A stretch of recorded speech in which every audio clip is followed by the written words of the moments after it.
Bhagavate Vasudevaya. Om Namo Bhagavate Vasudevaya. Om Namo Bhagavate Vasudevaya. Narayanam Namaskritya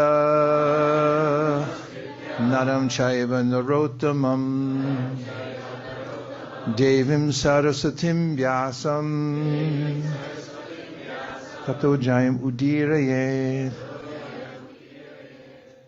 The proper way to worship Bhagavatam, enter into the worship of the Lord, first offering obeisances, as we do to the Lord, to Goddess Saraswati, to Narayan Rishi,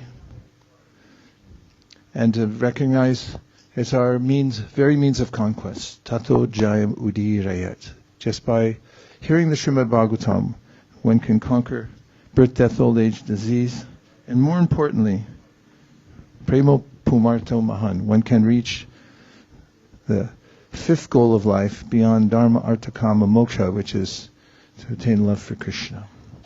And today we'll start with a verse from the 11th canto of the Srimad Bhagavatam, chapter 2, text number 37. And Kavi Havi. This is spoken by one of the Nava-yogendras who had come to visit Maharaj Nimi. Maharaj Nimi was a king engaged in performing ritualistic sacrifices. Even within the purview of Vedic sacrifices listed in the Vedas, mostly they're for material elevation, but there are also devotional segments. And if one is performing devotional, as Krishna says in the Bhagavad Gita, Neha Vikramanashvasti Pratyavayana Vidite Swapamapya Siddharmasya Trayate Mato Bhayat. That if one performs some devotional activity, even a little bit, it becomes prominent in the mind of the Lord. He never forgets it. It's recorded. He considers it. As Maharaj Nimi was performing the sacrifice, the Nava-yogendras, Kavi, Havi, Antariksha, Prabhuda, Pipalayan, and Avirhotra, Karabhajana, who's the last two? Chamasa and Drumala, had as many sages who wander about, looking where they can be of help to the fallen souls of the world. They descended on the sacrifice of Maharaj Nimi. Descended means they were also endowed with some mystical potency to travel without some conveyance. And everyone, starting with Maharaj Nimi, stood up to honor them. As mentioned in the Bhagavatam, even the fire stood up to worship these sages as they descended. And we have here in the Srimad Bhagavatam 11th canto a very important section of instruction given successively by each of the 9 yogendras to Maharaj Nimi, who was very eager to hear about the goal of life and how to attain it. And this first verse is one of the quintessential verses of these teachings.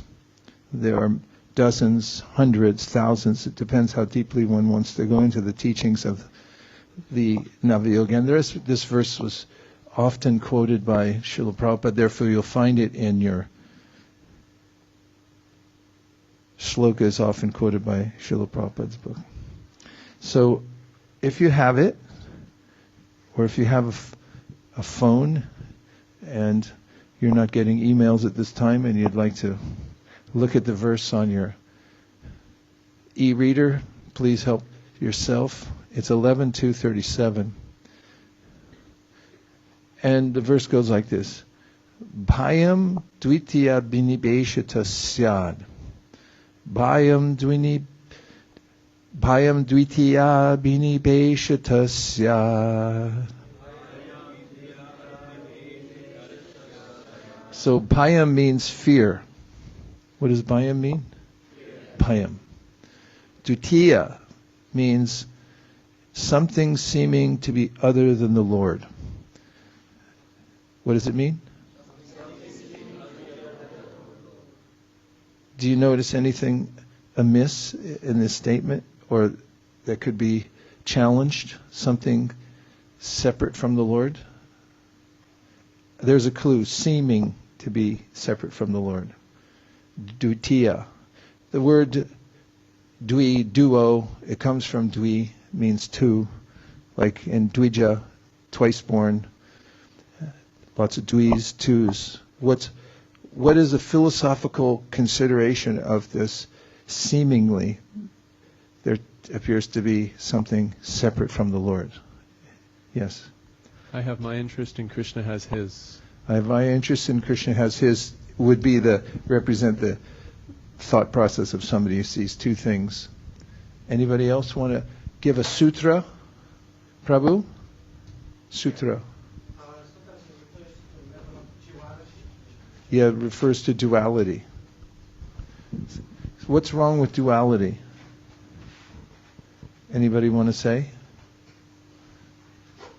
Yes? We'll offer you a microphone. 3 seconds or less in this classroom. You get a mic. Hare Krishna. What seems may not actually appear to be what it is? Well, yes, and a counter statement, there is no second thing. There's only Krishna. Is that Mayavad? Prove it. Who said no?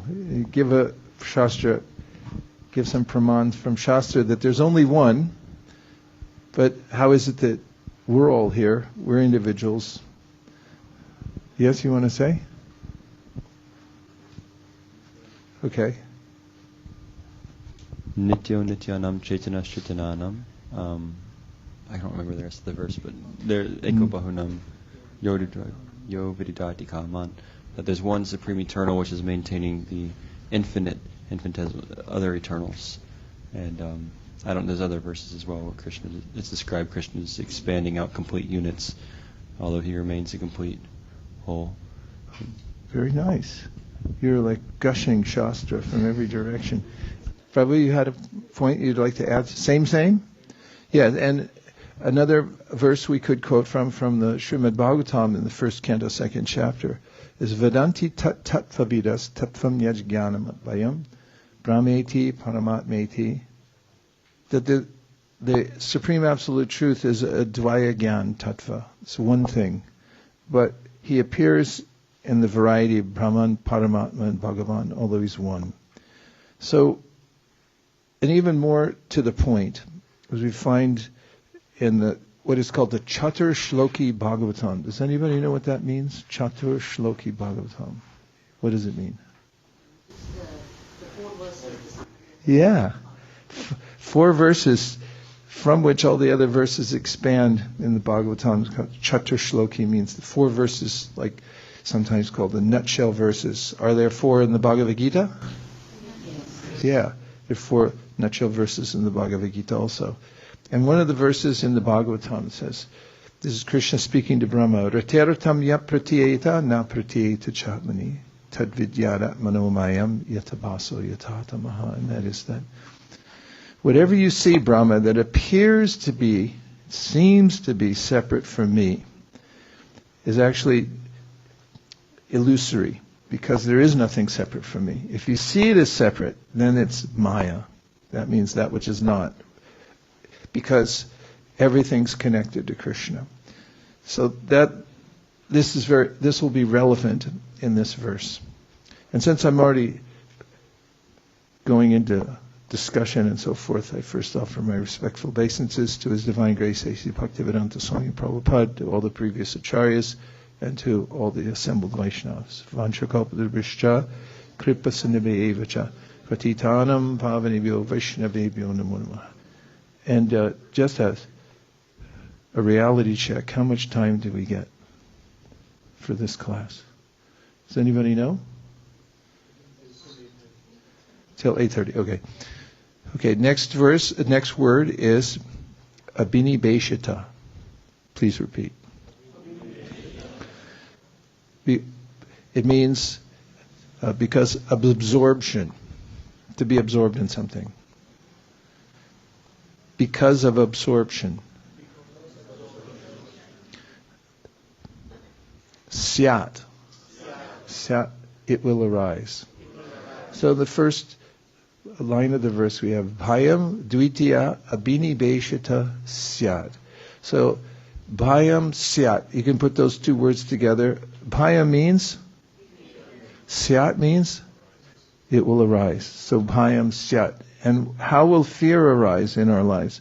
As Bhayam Dvitiya Vaiśeṣika. When I become absorbed in that which is apparently not Krishna. I'm seeing a separate interest besides serving Krishna. Our only interest is to serve Krishna, because just like the hand is part of the whole body, and its business is to serve, in the context of eating, the mouth, and then the stomach, and then the hand is nourished. But if it tries to take food independently and eat it, it won't be nourished. It'll be cut off from the process that nourishes it. So, Bhayam Dvitiya Vaiśeṣika Syat. When we become separated in vision from the Lord, we don't see that everything's Krishna, everything's Krishna's arrangement. Have you ever heard that before? That was Krishna's arrangement? When we don't see Krishna's arrangement, then we become full of fear. And we get absorbed in solutions that have nothing to do with the actual solution, which is to be absorbed in Krishna. So this is the first line. Bhayam Dvitiya Vaiśeṣika Syat. Then, next word, Ishat. Everyone say Ishat. What does that sound like?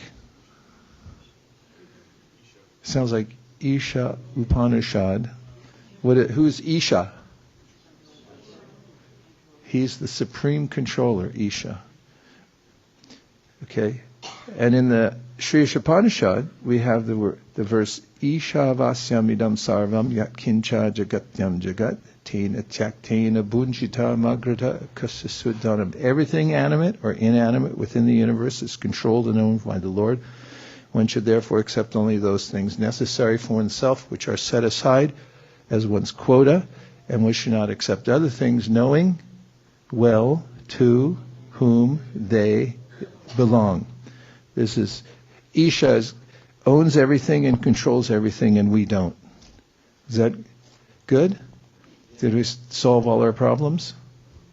Say yes. That solved all our problems. So the apetasya, for one who is turned away. Viparyaya, misidentification. Asmriti, forgetfulness. Okay, so the next line says, Ishad apetasya viparyayo smriti. Considering the word for word, what does that sound like that means? That second line. Ishad apetasya. Remember apetasya means? Practice apetasya to the person next to you. Now you'll remember the word now. Say apetasya and then turn away from the person next to you. Turn away. Yeah. Ishad. And so who are we doing that to? Have you ever done that to anybody? Like a friend or your mom or dad or you just like, that's apetasya. So in this verse, what is Kavi Yogendra saying that someone might do to whom? Ishad. Ishad, he's the supreme controller, he owns everything, he's by the way, our best friend. And then apetasya. Ishad apetasya. And then what's the rest? Viparyaya smritihi. What asmriti means? Forgetfulness. You forget. Who do you forget? You forget Isha. And you're saying even the demigods, the greatest devas, they can't even catch up to him. They run as fast as they can. They'll never catch him. So, and even the the best munis, Muni Pungavanam in the Brahma Samhita said, they may be the smartest people anywhere, but still they can't understand the Lord. Nobody can catch him. So what's the use of being a competitor? This verse is saying we're turned around. We try to compete with the Lord to be the enjoyer, and there's no contest. For me, I'm the supreme reality. Everything exists in relationship with the Lord. He's Tat. And by the way, it's the same word in English, that. You just add an H, that. It's a demonstrative pronoun. You're pointing to something and saying that. So Tat. So Tat here means of the Lord. So when we say Tat, we're pointing to the Lord and saying any divine service. There's a therefore at the beginning of it, a description by Sutta Goswami about how the ultimate goal of life is Krishna. And he concludes, Tasmad, therefore, ekena manasa. Your mind should be one-pointed. Ekena manasa. Bhagavan Sattva-tampati, the Lord who's the protector of the devotees. Shrotavya, here's how to be one-minded. Shrotavya means kirtitavya on Krishna and on the process of devotional service. Then Bahu Shaka. What's Shaka? Many branches. How many? A lot. Bahu Shaka hi anantas. Then it really says unlimited. There's unlimited things you can do if you're not attending to your devotional service. What are some of those? Name 3 things that would call to you and distract you from your bhajan if you're not. And paya means? So now put them together. No, the Sanskrit. Bhayam syat. Bhayam syat. And you can notice in your own interaction with your mind, which is reflecting the world. You're looking out. You don't actually ever touch the world. You just watch a little movie of it in your mind. We don't get to really touch anything in this world. We're not physical beings. These are all energies that are described in the Shastra that arise from our interaction with the material world. And very specifically, the reason that we become overwhelmed by this, abhinibheshita, become absorbed in it, and then there's the physical reaction. I'm afraid because I'm seeing something separate from Krishna. I'm not seeing his hand in it, and I'm not seeing how it's connected. And when Krishna described kam means lust. Have you ever noticed that energy? A few honest souls and shaking their head like, should I admit it? No, Paramahamsa. Kam, crowed. How about crowed? Have you ever felt anger? For no really good reason. As in somebody bumped into you and then you're like, how dare you touch me? Kam, crowed. How about happy humans? So he says, Shaknoti haiva.